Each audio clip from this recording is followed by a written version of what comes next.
Hello! Welcome back to another video. That was a weird intro. Yeah, Christmas special again. I think every time I do one of these videos in this room, it's always a Christmas. It's just become like some kind of YouTube tradition, I think. So, yeah, but the one thing that just before I started recording, I can see the tree. It pointed over there, but because of the camera, it's kind of over there. And you can see like gaps in the tree because the branches need they need spaced out basically, and I've been too lazy to do it. We put the tree up last night, pretty late, and then yeah, so we couldn't really see it. So I guess when this video ends, I'll try and fine-tune the branches and also the lights. A row of lights. What's the word? A string of lights. A set of lights. That's the word I'm looking for. A set of lights went this morning. It's unbelievable. So we went out, we got a replacement bunch and have put them on. But you can't see it because it's so light outside. Or at least I don't think you can. Maybe you can. I don't know. But it's not showing up particularly well. But anyway, Sega Saturn games. I've got 4 to show you here that I picked up quite recently. Now, I will say that none of them are really particularly great. I mean, they're all decent, but they're kind of decent early titles. There aren't any essential purchases here. In saying that, there's one which is kind of, it's not really pricey, around about $15, you know, so that's about, what, 10, 11, 12 quid? Like about 11 quid, I think. So yeah, not a lot of money, but 4 games that I wanted, nonetheless. You know, they are cheap, they are pretty basic when it comes to Saturn games, but ones that I wanted to get, and also my kind of stance with the Saturn at the moment. Some of you, or a lot of you possibly might be aware, I picked up the console, well, I guess it was last month now, wasn't it? Maybe it was the month before, can't even remember. I think it was last month. Early November time. I picked up the console, and it's the first time I've had a Saturn for a long, long time. And so what I don't want to do at the moment, I don't want to go out and spend crazy money on some of the pricier games and then find, you know, in a few weeks or few months that I'm not really into the Saturn. You know, that'd be a bit of a disaster, waste of money and all the rest of it. So I thought what I'm going to do, the policy I'm going to adopt for the Saturn is I'm going to just pick up some of the cheaper titles, you know, literally just a handful of dollars. And Clint Eastwood movie, wasn't it? Handful of dollars, and yeah, and then hopefully, you know, appreciate them, like them, and then start to get some of the more pricey games further on down the line. So the first one up is Tomb Raider. Now, it's a strange one for me to pick up because, quite frankly, I mean, I'm not going to say it's a bad game, Tomb Raider, on the Saturn, on the PS1 or PC, whatever, but it's just a franchise that I've just never really been into, despite its, you know, obviously huge popularity around the world. But for me, it's just something which, I don't know, I've tried it. I mean, when it first came out, I've said this story many times, but when Tomb Raider came out, it might even have been Tomb Raider 2, I can't even remember, but when I was working for Electronics Boutique, we had a midnight opening, literally, well, you know the score, people queue up at midnight to get the game earlier than everyone else when it's released the following day. And I had to call all these people up who had pre-ordered it, saying, well, we're opening at midnight, do you want to come and get it? And some people were like, yes, some people were like, I am not coming at midnight to collect a game. But yeah, so I can't believe we had such a big kind of grand opening midnight special for this, because it never really did anything for me, you know, back in the day, to coin a cliche, and it still doesn't now. It was all right. I mean, I put it on, to be fair, 10 minutes, and it's not enough. And I thought it was all right, bearing in mind it's a game from, when, 96, 97? 96, according to the back. So, yeah, all right, I guess. Maybe I should spend more time with it, you know, and give it the benefit of the doubt, because it does have a good reputation, but it just, I don't know, there's something about it. I guess maybe because I wasn't sucked into it at the start. I wasn't drawn into the series at the start, and now, you know, 15 years on, looking back at it, because I didn't like it at the time, or didn't get into it at the time, it means that I've carried that kind of negativity, if you like, towards the game over into current times. I don't know, I'll spend more time with it, but not really my thing, I've got to be honest. Okay, next one up is a bit of a classic, I guess, for the system, and it's Virtua Fighter 2. Now, the one thing I immediately noticed about these, and getting into NTSC American games for the Saturn, which I'm now doing for the first time, is the casing. This is going to mean absolutely nothing to anybody, but the casing usually, and the colouring, is kind of like a white and a beige, like a cream colour, alternating on the sides. This one is kind of silver and then a dark grey, I guess.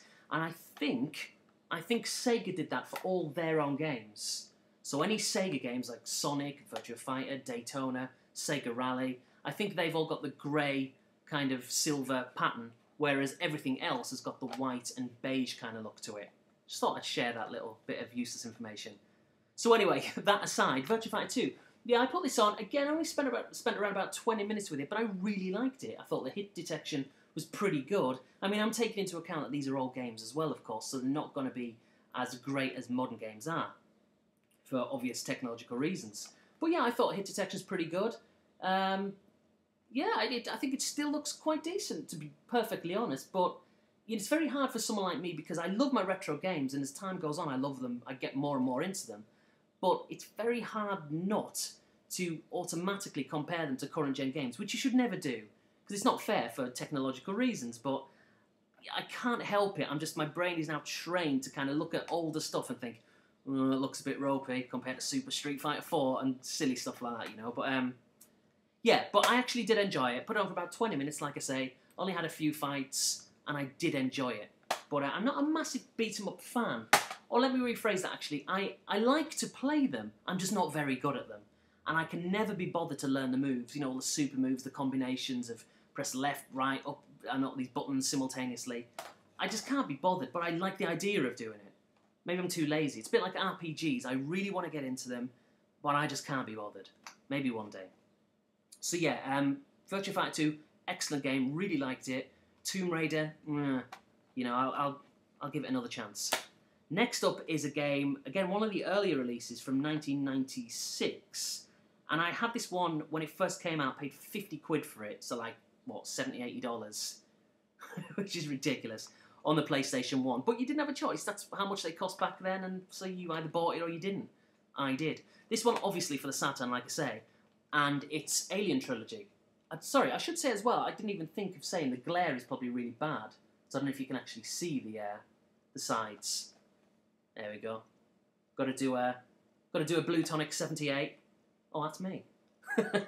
It's funny actually. That reminds me because I've seen a few people. I know Pete Snestastic has done it, and then there's a few other people. Mine's gone blank all of a sudden. You know when they kind of show the sides and they'll go do an Alex, do a Blue Tonic, and then Interghost did it. I think a few days ago, and it only dawned upon me. Even though I've seen a few people do it, it only dawned upon me when Adam did it, Interghost, when he said that about me, and I was like, oh, yeah, it's kind of catchy. And I've seen a lot of people do that now. And then another Adam, Shock16, sent me a message. Really funny time, because it was just after I'd watched that video. And he was like, have you noticed that people are doing the Blue Tonic? You know, I'm showing you all the sides of a case. There you go, because you want to see that one, don't you? And I replied back and I was like, yeah, I've just noticed. It's kind of funny. And it is funny. Bit of a compliment, I guess, really. But I don't know, I think that just to wrap that up, before I tell you about the game, just to wrap the story of the showing you the sides and why I do it. It kind of started with the Japanese N64 games, I think, because all the sides were like a different colour, and the bottom, you know, the very bottom of the box was, well, always different. It was sometimes black, blue, white. We'll go through all the colours, you know, they were just different every time. And I just always found it fascinating. And I did it for a laugh to begin with, kind of thinking, well, who wants to see that? And then it just turned into a bit of a tradition, and I started doing it all the time. So it's just kind of stuck, and it's funny to see other people doing it, really.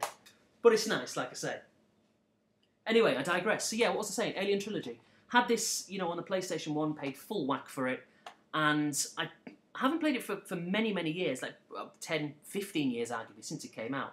So I put this on with a lot of trepidation, thinking, oh my god, this is going to be awful. Now, graphically, it's pretty bad, but I've got to be honest, I had a lot of fun with this. Now, I don't know whether I'm just mellowing and softening and having more of an appreciation for retro games as I get older, which I think is true, or whether it just is a good game, I don't know, but I really enjoyed it, and I thought it was really tense, you know, with the radar, with the aliens. You know they're around, but you don't quite know when they're going to approach or where exactly they are, and then they might leap out. And it really does have not much, but a little bit of a shock factor. There's been several times I was playing this just the other day, and I kind of jumped back, and I was like, wow, Christ, it kind of takes you by surprise.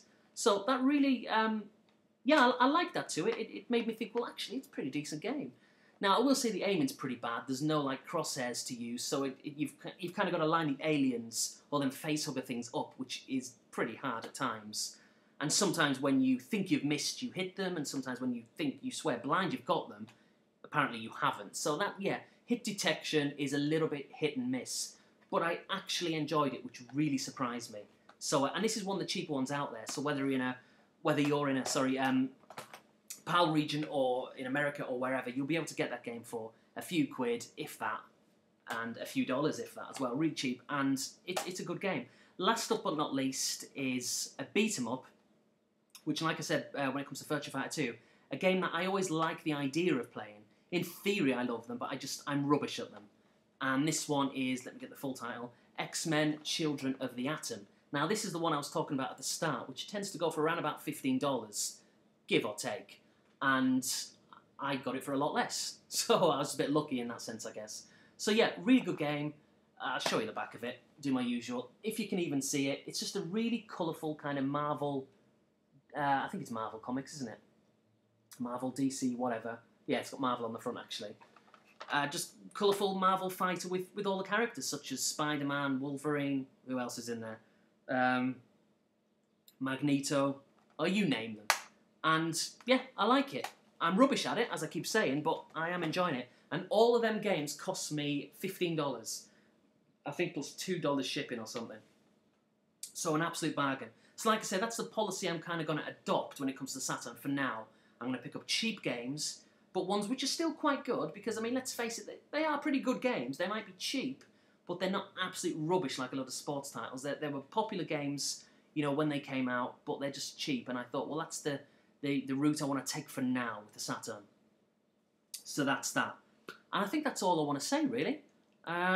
I do plan to have a lot of videos in December. I've got to be honest. It may be, for some people, video overload completely. Because I'm kind of averaging one every 10, 12 days. You know, kind of every couple of weeks, really, or just shy of a couple of weeks.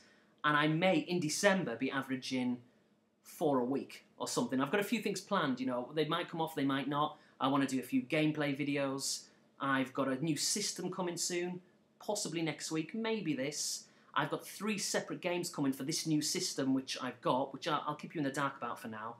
And they're 3 quite rare games. One of them was like $70. It usually goes for about 100, so quite a pricey old game to get, but I really wanted it.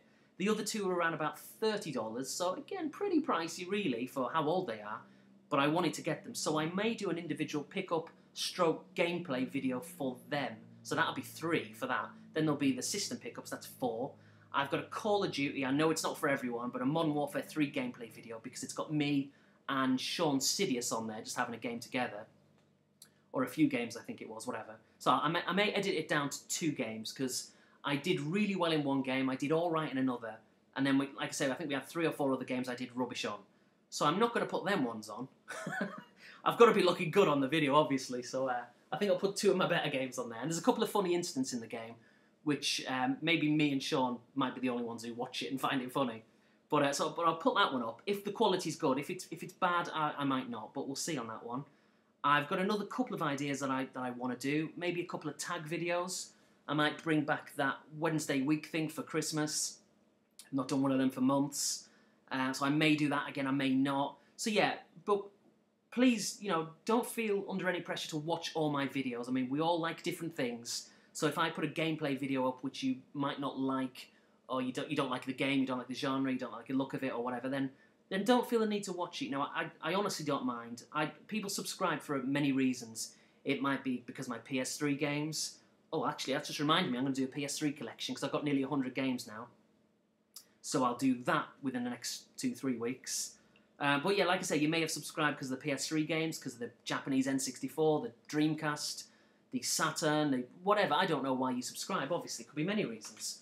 But yeah, not everyone is always going to like everything you do, but there's something there for everyone, I think. If you kind of mix it up a bit, I think that's the best thing to do.